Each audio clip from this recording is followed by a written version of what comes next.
tú toques los corazones, que abras las mentes y que el entendimiento que tú nos des, Señor, nos sirva para crecer y para avanzar y para cumplir este llamado, el cual nos has dado a cada uno, Señor, que es amar, crecer y servir. Señor, bendigo esta casa, bendigo cada uno de mis hermanos, a sus familias, y te pido que sigas obrando en nosotros. En el nombre de Jesús, todos decimos amén. Ok, ya prendieron la luz, ya los veo, ya vi que sí hay mucha gente, gracias a Dios, que está añadiendo. Entonces, bueno, platicábamos de esto, que es parte del ADN de nuestra iglesia, parte del ADN de nuestra casa, y platicábamos que la semana pasada, cuando nuestro pastor Ismael empezó, por cierto, perdón, el pastor no se encuentra el día de hoy, como ya les dijeron, él está en Morelia, él y Berito se fueron a Morelia, van a un evento allá de liderazgo, un evento donde van a ser también capacitados, van a ser ministrados, y esto es para enriquecer la casa. Ellos no van nada más para recibir para ellos, sino que van y reciben enseñanza porque es para nosotros, para todos aquí en la casa. Entonces hay que orar por ellos, bendecirlos, van a estar por allá varios días. Entonces pidámosle a Dios que los guarde primero y que sobre todo que les ministre y les enseñe, porque ese crecimiento también es para nosotros, ¿verdad? Entonces oremos por ellos. Bueno, la semana pasada nos enseñaba el pastor dos de las actitudes o dos de las maneras en que se enfrenta la prueba según Santiago. Estuvimos leyendo Santiago, el primer capítulo, y en Santiago empieza, y les comentaba en la mañana, empieza, y a mí me gustó cómo lo hace y me impresionó un poco, porque las cartas de los apóstoles casi siempre empiezan con el presentándose, en este caso Santiago, siervo de Dios y del Señor Jesucristo, lo dice a quién le manda la carta y ¡fum! Va directo al tema, no le da muchas vueltas, no dice manda saludos de la iglesia tal o que hemos estado en tal ciudad, y así como otras de las cartas sí lo dicen. Esta no, esta simplemente saluda, un saludo bien breve y va al grano. Cuando te encuentres en diversas pruebas y empieza a enseñarnos una serie de cosas, se ve como si Santiago tuviera un poco de urgencia en enseñarnos estos principios en su carta. Y ahorita vamos a ver por qué. Entonces todos pasamos por desiertos o por aflicción, y como te decía, si no estás ahorita o si no has pasado, pues por ahí va a venir en una de estas, pero no te preocupes, porque la promesa de Dios principal en este tiempo de prueba es que va a estar con nosotros, que es que va a estar contigo. Vas a pasar por prueba, sí, vas a pasar por dolor, sí, o ya lo estás pasando o ya lo pasaste, pero no estás solo, el Señor está contigo porque Él así lo promete. Y lo que hace la diferencia en cuánto tiempo vas a estar en esa prueba es tu actitud, o es mi actitud. Cuánto tiempo vamos a durar ahí estancados o cuánto tiempo vamos a tardar en cruzar el desierto. La diferencia la hacemos nosotros, si ponemos en práctica estos principios o no. El pueblo de Israel, como ejemplo, conocemos que duraron nada más 40 años en el desierto, pasando por un proceso que debe haber durado, más o menos dicen los historiadores, que por la distancia en la que estaba el pueblo donde iban a ser unos 17 días. Imagínate cómo era su corazón, o cómo no estaba listo aún para cruzar el desierto, que tuvieron que durar 40 años. Y les voy a platicar de una situación que yo tuve personal, en la cual pasé por un valle, el cual yo lo prolongué por 8 meses. No fue tanto como Israel, pero también Israel, mi tocayo, el pueblo de Israel. Pero yo duré 8 meses y tuve que aprender algunas cosas para poder salir de ese valle o de ese tiempo. Y ahorita lo vamos a ver ya más a detalle. Entonces, lo primero que nos enseñaba el pastor Ismael la semana pasada es que lo que nos enseña Santiago, verso 1-2, dice: hermanos míos, tengan por sumo gozo cuando se encuentren en diversas pruebas. No dice nada más gócense o así, no, tengan por sumo gozo. Hay que tener sumo gozo, un gozo completo, dice, cuando se encuentren en diversas pruebas. Y suena como una contrariedad y suena como algo incongruente que el Señor te diga, mantén tu actitud con gozo cuando estés pasando por pruebas. Pero yo encontré que la clave de este gozo del que habla Santiago está en el primer verso, en cómo se presenta. Hay algo bien importante que nos enseña Santiago cuando se presenta. Él dice en el verso 1, Santiago, siervo de Dios y del Señor Jesucristo. Bueno, pues es un saludo bastante común en las cartas de los apóstoles, pero hay una diferencia bastante grande en esta presentación en particular. Santiago no era nada más alguien que conoció a Jesús y que luego fue llamado al apostolado o a ser enviado, porque apóstol significa el enviado, ¿no? Entonces no es nada más eso, Santiago era hermano de Jesús, era hijo de María y era hermano de Jacobo y hermano de Judas, los otros hermanos de Jesús. Entonces él pudo haberse presentado de otra manera, él pudo haber dicho Santiago, el hermano favorito de Jesús. Él pudo haber dicho Santiago, el que le ganaba siempre las canicas a Jesús. Santiago, el que comía, desayunaba, cenaba con Jesús, etcétera, etcétera. Pero él dice siervo de Dios y del Señor Jesucristo. Y esta palabra siervo, les comentaba, es la misma palabra que Pablo usa, que quiere decir esclavo, pero esclavo por decisión. Jesucristo no lo sometió a esclavitud, no lo trajo a esclavitud. Él mismo, al ver su santidad y al ver las promesas cumplidas, se sometió al señorío de Cristo y era su hermano. Y a veces es más difícil reconocer en la familia y someterte a la autoridad en la familia que fuera de ella. No sé si estás de acuerdo conmigo. Para mí es así. Si lo vemos de esa manera, a veces si es un familiar tuyo, un hermano, quien va a tener cierta autoridad, como que hay un poco de, espérame, si estamos formados igual, yo también puedo o algo, ¿no? Pero Santiago se presenta así. Y esa es la primera luz que nos da de por qué debemos de mantener el gozo aun cuando estamos en aflicción. Es por la identidad. Tu identidad debe estar bien cimentada en Cristo. Tú debes de saber quién eres en Cristo y eso debe darte un gozo que se mantiene aún en la adversidad. ¿Ok? Entonces ese saludo demuestra pertenencia. Él dice, soy esclavo de Jesús y lo soy por amor, ¿verdad? No me obligó, yo me sometí a su autoridad. Lo que hace especial en este caso era eso, el que era hermano de Jesús.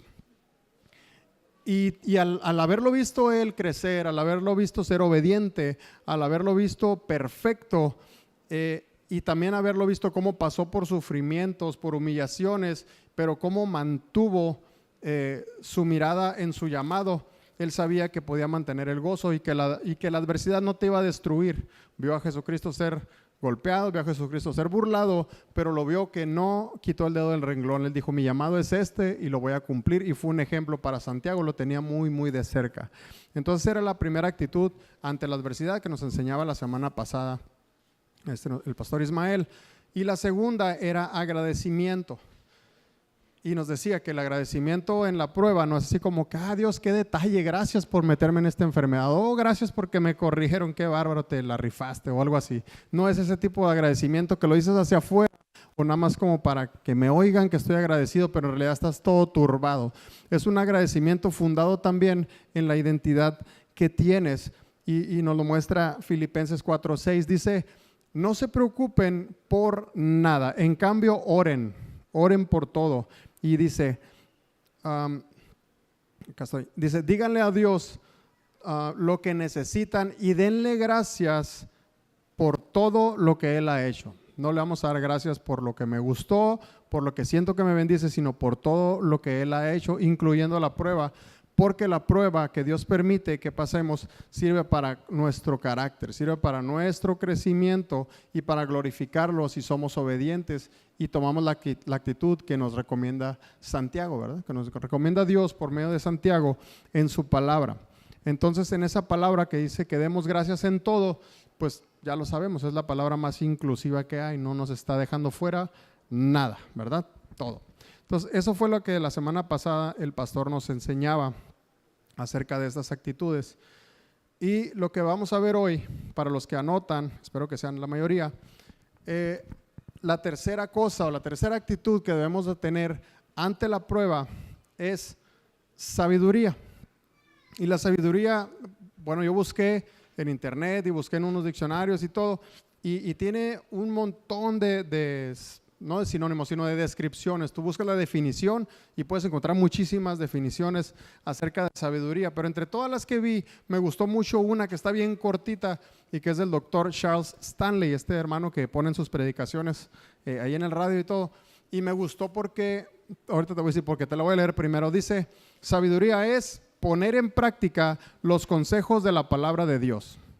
Punto. Hasta ahí llegó a la descripción. Hay otras que decían acerca de meditaciones, otro que decía acerca de lecturas, otro que decían acerca de someterte, otros el temor de Dios es el principio de la sabiduría y un montón que estaban unas muy buenas y otras más humanistas, digamos, más centradas en el sacrificio o en el esfuerzo humano. Pero me gustó esta porque nos deja fuera totalmente. Dice, poner en práctica los consejos de la palabra de Dios. Eso es sabiduría. Ahí nos deja fuera nuestras capacidades humanas, ahí nos deja fuera lo que pudimos haber aprendido por experiencias, porque en otras definiciones insistía mucho en la experiencia. Dice, el conocimiento pues lo adquieres leyendo o estudiando, pero la experiencia te da sabiduría, decía algunas definiciones, en varias, pero no me sentía yo muy contento con ellas. Y cuando vi esta dije, perfecto, esta es la buena. Aquí deja fuera mis capacidades, mis experiencias y quien yo soy por lo que Él tiene. Por lo que Dios mismo tiene. Dios, el sabio Dios, el Dios eterno, tiene, Él es sabiduría. Entonces, de ahí podemos tomar. Esa me gustó más.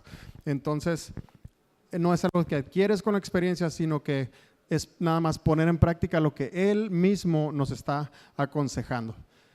En el verso 5 de ese mismo primer capítulo de la carta de Santiago, dice el verso 5, y si alguno de vosotros tiene falta de sabiduría, pídala a Dios, el cual da a todos abundantemente y sin reproche y le será dada. Así de fácil, así de fácil. Dice, pídala, pídesela a Dios. Y dice que te va a dar y no nada más te va a dar, dice, te va a dar abundantemente y sin reproche, no como damos a veces. Te doy, pero si ya no hiciste lo que yo quería, pues te quito o te lo estoy reclamando, te lo echo en cara. Dios no tiene nuestro carácter. Gracias a Dios Él es santo y Él es fiel y nos promete algo y lo cumple. Amén.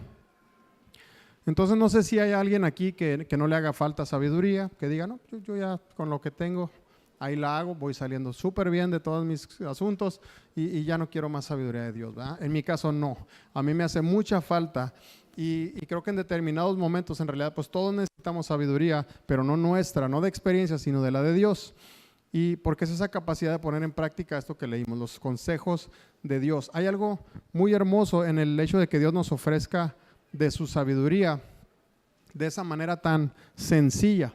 ¿Por qué? Porque los Proverbios, dice en el capítulo 2, verso 6 de Proverbio, dice, porque Jehová da la sabiduría y de su boca viene el conocimiento y la inteligencia.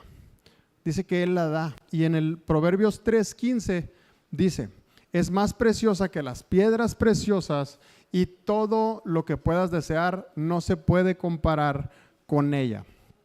Ok, vamos a ponernos un poquito más en contexto. El hecho de que Dios me ofrezca la sabiduría, que Él mismo me está diciendo que es más preciosa que los tesoros y que cualquier bien, me pone en perspectiva. ¿Por qué?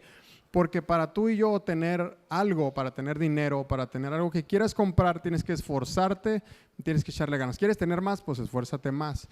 ¿Quieres comprar algo mejor? Pues tienes que echarle más ganas y hacer más esfuerzo para lograr ser administrado, además de ganar algo mejor y así, hasta que logras este objetivo que tienes. Pero la sabiduría, que es aún mucho más valiosa que cualquier bien, Dios te la regala. Te la ofrece, ahí te dice, no te esfuerces tanto, no hagas en tus fuerzas, ahí pídemela, porque dice la Biblia, Jehová da la sabiduría, Él la da, es un regalo, es uno de los tantos regalos que Él nos da. Y te lo voy a poner todavía más en contexto con un testimonio personal que te decía hace rato, donde pasé 8 meses de un desierto por mi necedad, por no haber pedido sabiduría como debía haberlo hecho. En 2007, a finales de 2007, pasaron varias cosas, pero bueno, lo primero, nace mi hijo Gael, el segundo, ya tenía a Obed, nace Gael a finales de noviembre, ¿no? Ya para terminarse el año, el 2007, yo pues bien contento y todo. Al mismo tiempo, tenía unos mesecitos, o no, en ese mismo tiempo cerramos un negocio pequeño que teníamos mi esposa y yo, lo cerramos, ¿por qué? Porque yo tenía un trabajo muy seguro, con buenas prestaciones y no me iba tan mal, un trabajo en el cual ya tenía 6 años, de un trabajo de gobierno, donde yo había empezado de limpieza, por un año duré siendo ahí talachero, después me pasaron a mensajero, después me pasan a auxiliar administrativo, después me brinco 2 puestos y me dan una coordinación pequeña, pero en 6 años ya había crecido todo eso. Entonces, viendo ese crecimiento que llevaba y el negocio pues como que estaba flojo, no lo podía atender muy bien, entonces lo cerré y dije, no, pues ya, no lo ocupo. Sabiduría humana. Ya lo voy a cerrar, ya no lo ocupo, estoy bien en mi trabajo. Entonces, al mismo tiempo cierro el negocio, nace Gael, inscribimos a Obed, mi hijo mayor, en una escuela privada, no estaba nada barata, y también me gasté lo que tenía en un carro, totalmente falto de sabiduría, ¿va? Pues pasa todo esto, ¿qué crees que pasa en enero? Enero del 2008, me corren de mi trabajo. Qué detalle Dios, el mejor momento, dije, wow, Dios es muy sabio, mira nada más, me meto en varios compromisos, uno como un hijo recién nacido, otro como gastarme lo que tengo, otro como la escuela privada y todo esto, ¿y qué pasa con este trabajo que era según mi seguridad en ese momento? Me corren y no me liquidaron, nada más te vas. Entonces dije, bueno, entonces, ¿ahora qué vamos a hacer? Y en mi poca sabiduría y al no pedir la sabiduría de Dios, empecé a tomar decisiones. Empecé a tomar decisiones para cruzar ese desierto lo más rápido posible. Lo primero fue, bueno, en este trabajo que me ha ido bien, hice muchas relaciones, conozco gente, me conoce gente que me miran y, oh, wow, ¿cómo te esforzaste? Mira cuánto has crecido. Y la cabeza que empieza a hacer, a inflarse, a creértela. Crees que tú hiciste cosas, ¿verdad? Cuando es Dios quien hace todas las cosas a través de ti, te da la gracia. Entonces ahí voy yo, bien crecido, y le hablo a mis amigos. Hey, ¿qué onda? Fíjate que ya no estoy en tal parte, pero ¿cómo? ¿O tienes algo por ahí para mí? Fíjate que no. Y le hablo a otro, no y no. No había nada. Y dije yo, caramba, esto se está complicando un poquito. Este desierto te está poniéndose difícil porque el niño seguía necesitando todas las cosas y había que hacer los pagos del otro y pues le estaba quedando mucha carga a mi esposa. Entonces, otra vez la sabiduría humana. Alguien me dice, hey, yo tengo un seguro social estadounidense que no voy a trabajar este año. ¿No te quieres ir a trabajarlo tú? Órale, dije, esa es la oportunidad. Y ahí voy. Que no lo van a transmitir, que no lo vea la migra, por favor, pero me fui a trabajar con seguro chueco. Digo, no chueco, bueno, pero no era mío. De una manera ilegal, que un hijo de Dios no debería de hacer. Háblanos, Señor. Por si a alguien le cae, yo no sé cómo está su situación, pero nomás les digo. Yo sé que aquí no hay de esos, nada más yo, pero ya no soy así. Ya le pedí perdón a Dios y creo que sí me perdonó. Bueno, el asunto es que me fui a trabajar a Estados Unidos y además Dios me dio la bendición de que mi primer trabajo en el campo, que nunca había trabajado en el campo, fuera en la sandía. Y no sé si alguien sabe eso, pero es una chulada ese trabajo, ¿eh? No, me puse bien calilla acá de bola. La onda es de que es un trabajo extremadamente pesado, pero aún en mi error, aún en mi falta de sabiduría, Dios tuvo misericordia y me fue bien, hice un buen trabajo. Y luego fui a otra parte, más lejos, porque ya no había aquí cerca, eso estaba aquí en Meca. Fui hasta Maricopa, se acabó el trabajo allá.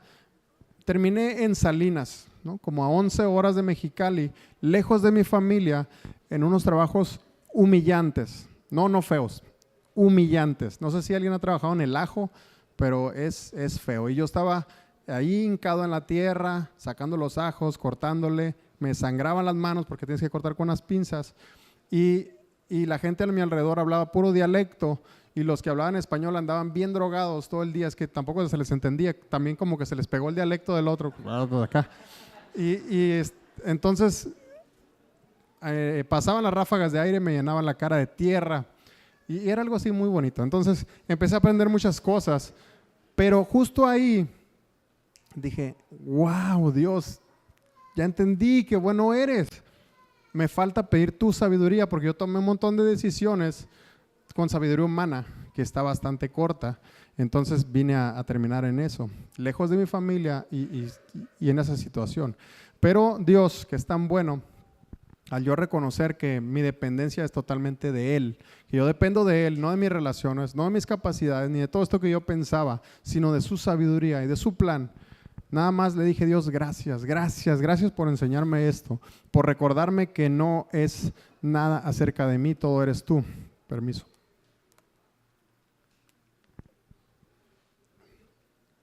No se me estaba secando la garganta, era para no llorar. Entonces le pedí perdón y le agradecí mucho el que me tuviera donde me tenía, porque yo sabía que venía la salida, que era con sus medios, no con los míos. No pasaron 2 semanas de eso cuando habló un amigo de aquí en Mexicali. hey, compadre, tengo un trabajo para ti, es un trabajo federal, es de base, llegas y pum, ya tienes base. Así. Dios me regresó eso, me dio un trabajo y con base, ay, otra vez, voy a tomar más agua. Y otros 2 años después me regresaron a ese trabajo anterior y ahora ya tenía 2 trabajos buenos, con bases, seguros y todo lo demás. Pero eso fue cuando actuó Él, no yo, ¿verdad? Entonces Dios es bueno. Dale un aplauso a Cristo.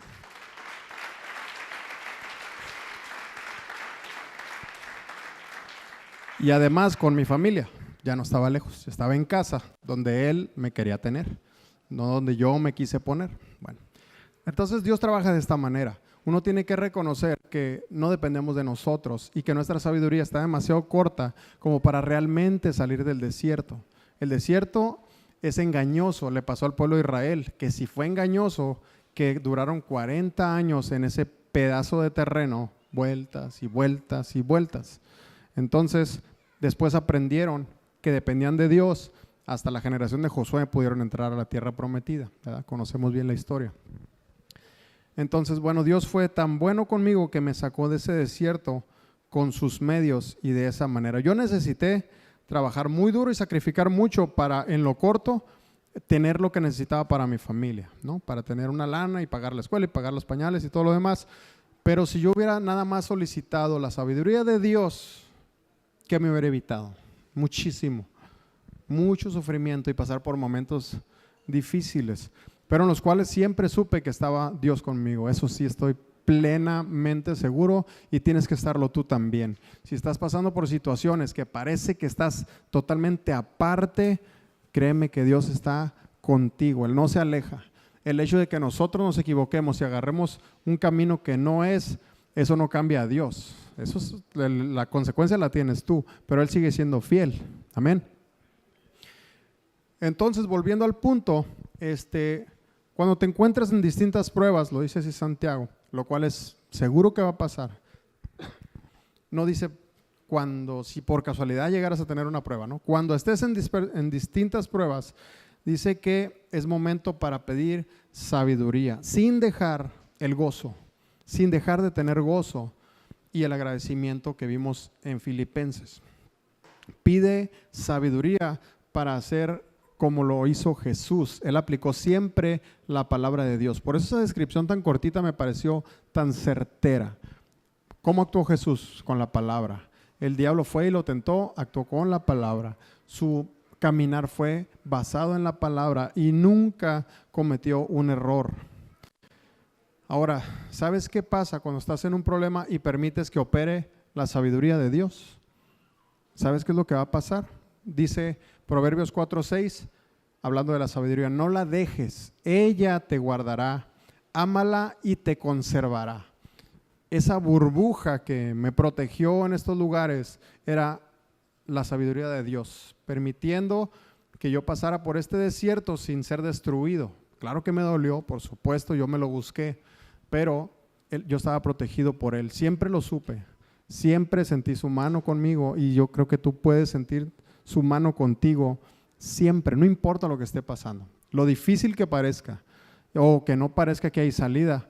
Dime si no fueron difíciles 40 años vuelta y vuelta en un pedacito. Claro que fue difícil, parecía que eso no iba a terminar nunca, pero llegó el momento donde Dios lo sacó de ahí. Entonces ninguna prueba te va a destruir, ninguna. Si pones en práctica esos principios, ninguna prueba te va a tumbar. Te puede tambalear, te puede doler, pero vas a salir y vas a salir victorioso en el nombre del Señor.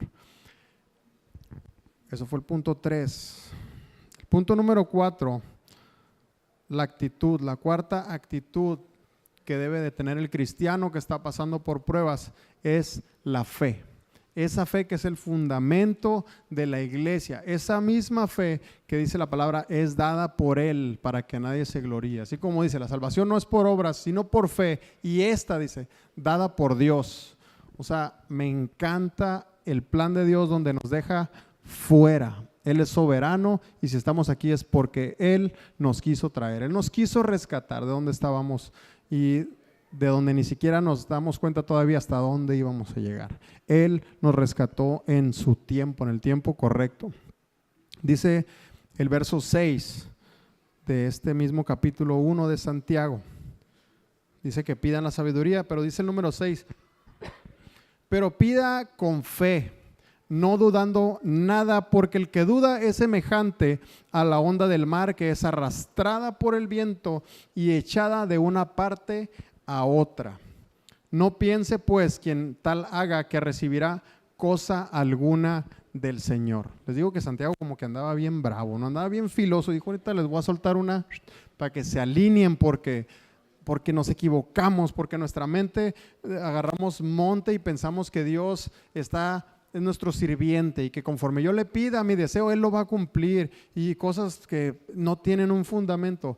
Y lo dice de esta manera: pidan con fe. Y yo les confesé en la mañana, a la otra reunión, que aquí había un dato que yo no sabía en mi ignorancia, ¿va? Que las olas del mar son provocadas por el viento. Pues yo pensaba que era alguna otra cosa, o sea, el mar pues va y viene porque es el mar, ¿no? Y listo, punto.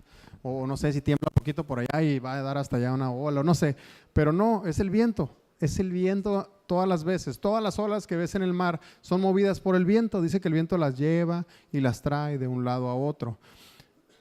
Y pueden decir, oh, no sabía eso el hermano Israel, pues órale, ¿no? Bueno, pues no sabía y qué, ni modo, perdónenme, no sé todo. Pero sí me enseñó algo bien importante, porque en otra parte de la palabra dice que el hombre que es inconstante en su ánimo, el que es de doble ánimo, dice que es llevado por doquier, por todo viento de doctrina. Qué casualidad, ¿no? Qué coincidencia que diga viento de doctrina cuando te está diciendo en otra parte que el viento lleva las olas del mar. No creo que sea ninguna casualidad. Yo creo que Dios diseñó su palabra tan hermosa que en su creación nos enseña una y otra vez cosas que podemos aplicar a nuestra vida y aprender sus principios. Entonces, Santiago va muy directo y es muy tajante, y todo esto, como no dando oportunidad para otra cosa. O sea, te dice, busca la sabiduría y vas a pasar por pruebas y ten gozo y esto, y va ahí muy directo desde el comienzo. Y hay un fundamento en Hebreos 11:6, donde nos habla de la fe, también es bien conocido. Dice, de hecho, sin fe es imposible agradar a Dios. Todo el que desea acercarse a Dios debe creer que Él existe y que recompensa a los que lo buscan con sinceridad. ¿Va? En la otra versión más conocida dice, pero sin fe es imposible agradar a Dios. Y le da cura a mi hermano Sergio, ¿no? Que le digo, pero sin café es imposible agradar a Dios. Se la cura. Pero es bueno el café, hermanos. Nomás no le echa azúcar ni nada. Entonces Hebreos nos dice lo que es la fe, ¿no? Bueno, en otra parte vimos lo que es la fe, pero dice que sin fe es imposible agradarle. ¿Y por qué nos dice que no es posible buscar a Dios, no es posible pedirle algo si vas con incredulidad? Es ilógico pensar que Dios te va a contestar o te va a dar cuando ni siquiera vas con fe. Y lo dice Santiago, ¿no? Dice, los que hacen esto no piensen pues que el que haga esto va a recibir cosa alguna del Señor. No vas a recibir nada si estás pidiendo de una manera incrédula o si ni siquiera estás seguro si Dios existe y cosas de estas. Y les decía, es como decirle a Dios, Dios, si tú de verdad existes, que le caiga un rayo al árbol de mi vecino de atrás que me tiene el patio todo lleno de basura. Y es un chiste local para los de mi clase, ya se los dije ahorita. Eso ya se los había explicado allá.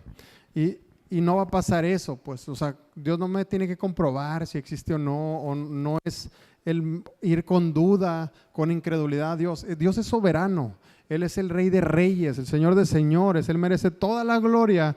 ¿Y qué ando haciendo yo, que soy polvo, que poniéndolo en duda? O sea, por favor, entonces, ¿cómo puedes pensar en acercarte a Dios de manera así, dudosa o incrédula y que vas a recibir algo? Claro que no. Eso no va a pasar.